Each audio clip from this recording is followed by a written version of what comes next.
This video is all about yourself and self-improvement. This is not about how others see you and what they perceive and whether you care about the world or not. It's about whether you care about yourself. Today's topic is if you are stuck in your ways and how it impacts your life and what you can do to change it and how to figure out if you're stuck in your ways. Many of us think that we are very flexible and changeable and we're just open to everything. But there are little telltale signs to show how most people are stuck in their ways and they don't like change. If you don't like change, your life is going to become a little more difficult than it should be. Also, your success and your future relies heavily upon your ability to change and adapt. I'm not going to go through the whole history and lecture you about how humans were living in caves and how we civilized over centuries and how it changed our lives, because we all know that anyway. First of all, let's go back and look at your life. Little things. Do you wear the same kind of clothes that you wore when you were a teenager in your 20s, 30s, 40s? Have you changed your style as things changed? Perhaps you had a very classic style and you didn't need to change, or perhaps you changed very little. And if you changed with the times, then perhaps you're very flexible in that specific area of your life. Think about all the kinds of foods you like and dislike, and whether you have changed over the last whatever period you have been on this planet. Other things are like hairstyles. It's something that I find very funny, and I observe so many people out there who you can tell they had a hairstyle that worked for them when they were teenagers or maybe in their 20s. Many people of my age group in their 20s, which was in the 90s, the fashion, I think it was late 90s, where everyone had spiky hair and kind of gelled up and like short on the sides and the back. And many of those people that I see even now in their 40s and 50s still have that hairstyle with grey hair. And you think why those people haven't changed over the years and why they're still living the same life that they lived in their teenage years or in their 20s or early 30s. Because they get stuck in their ways and they think, this is me. I don't want to change. I'm proud of myself.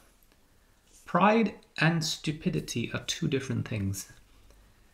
Being proud of yourself, great, be proud of yourself, but figure out why you are proud of yourself. Because are you just proud of yourself because you're stubborn and you don't want to change? Or you're proud of yourself because you have made some accomplishments and achievements and evolved and changed and grew in your life to make it better? So those are the questions you should ask yourself. Because if you haven't changed, then it's never too late. You can start now. But it's very important to know that you have the flexibility and the ability to listen to other people, adapt and change. Many people will say, well, my close friends, my family, my partner, my parents, they accept me for who I am. Why do I need to change? Well, I hate to disappoint you, but most of the people who are very close to you don't want to upset you. They don't want to offend you. Just want to have a peaceful relationship with you. They want to have a good time. Your friends want to go out with you and have a pleasant evening and go back to their lives. They don't want to tell you to change because that will just create confrontation and perhaps disagreements. You may not like the change they're proposing. And your parents, of course, they love you and they don't want you to be upset. They just want you to be happy, and they would love you even if you looked ugly. It's just one of those relationships. Even if you were stupid, even if you were awful and unsuccessful, they would still love you. That's the parent-child relationship. Your partner. Again, a lot of the people who come into our lives accept us for who we are and hope that they will influence some kind of a change for the better. But because a lot of us are very stubborn, we don't want to change, and we end up disappointing our partners. And they think, well, there's nothing I can do. I just have to compromise and live with it. So think about all those things and think about why you need to change and improve. Your exes, on the other hand, are the best people to go to find out what you need to change about your life. Most of you will find this ridiculous and say, no, they hate us. No, they probably don't hate you. And if they hate you, there is a reason. And that reason needs to be fixed. Similarly, if you meet a complete stranger, they will, within 10 minutes, know more about your flaws than yourself, because you are used to your flaws, you have accepted them, and you think it's okay to be the way I am.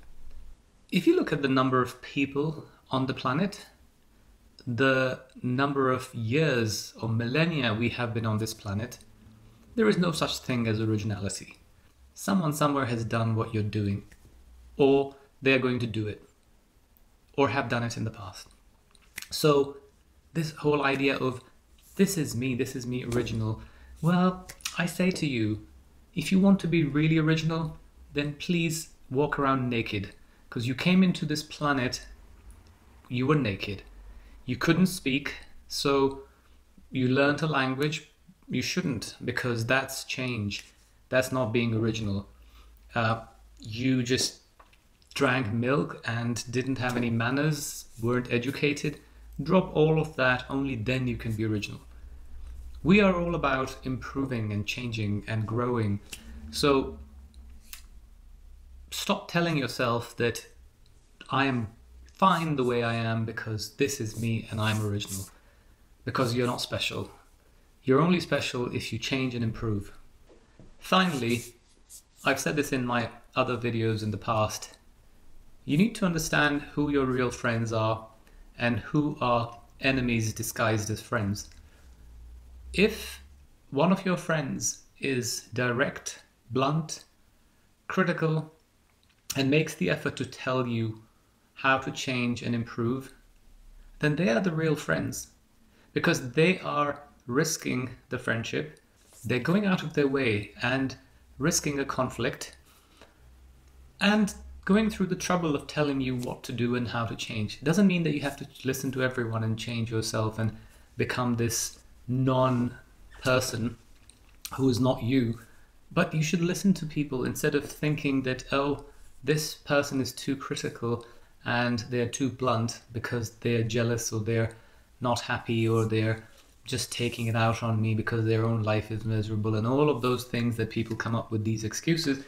No, they are quite likely the most sincere friends you have because they are going through the trouble of telling you how to improve yourself.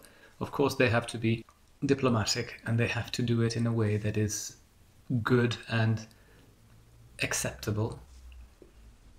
But at the same time, you have to remember that people who care about you are the ones who want you to improve and change. People who don't care about you, they just want to have a good time and be in your company and then go back to their life. They don't care if you're not going to change and improve and remain the same person for the rest of your life and be unhappy, because if you're unhappy and if you're not a good company to them, they'll move on to someone else. The enemies disguised as friends are also the kind of people who don't want you to change, who don't want you to improve, because there are two things.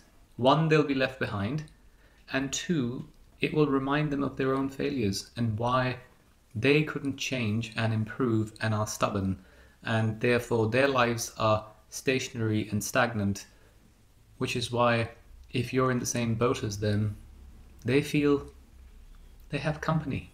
Misery loves company. Anyway, it's been a long video, so I will end it here, but I hope this was of some use. This is really important. Go have a think and write down 5 things that you think you have done the same for the last, I don't know, whatever decades you've had in your life, and see how you can improve them. or improve yourself. Maybe learn a new language. I don't know, just come up with something. Until the next video, good luck.